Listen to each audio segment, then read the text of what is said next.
Todd Bubba Horwitz joins me now for the final trade of the day. Good to have you here, Todd. Always great to be here. Or Bubba, as you are better known. That's me. I know you're watching the gold market here. What do you think about the gold trade? Well, I think gold has made some very nice strides here. I think after almost falling apart when it hit 1,200 a couple of months ago, it has gathered itself and it held every level all the way up. We finally broke through 1,300, getting to 1,331 on Tuesday.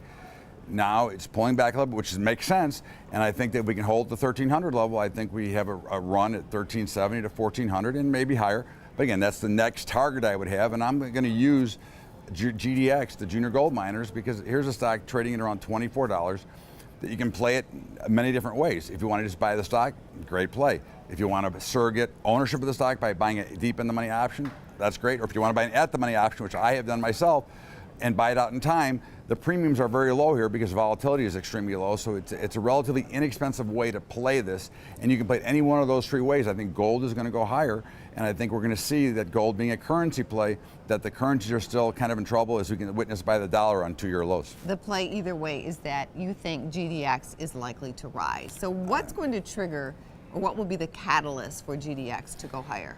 Well, I think first of all, people are looking for good places to put their money. The markets themselves, I believe they're going to correct, but they haven't done so yet.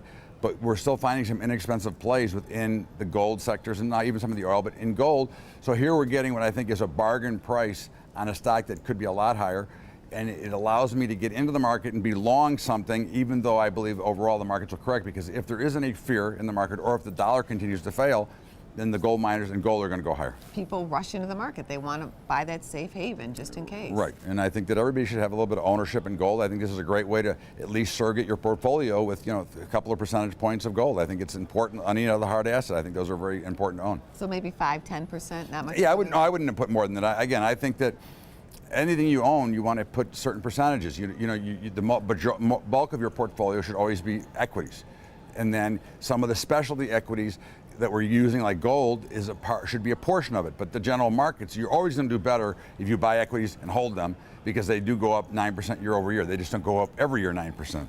So far, so true. Thanks for coming on the show. Great to be here.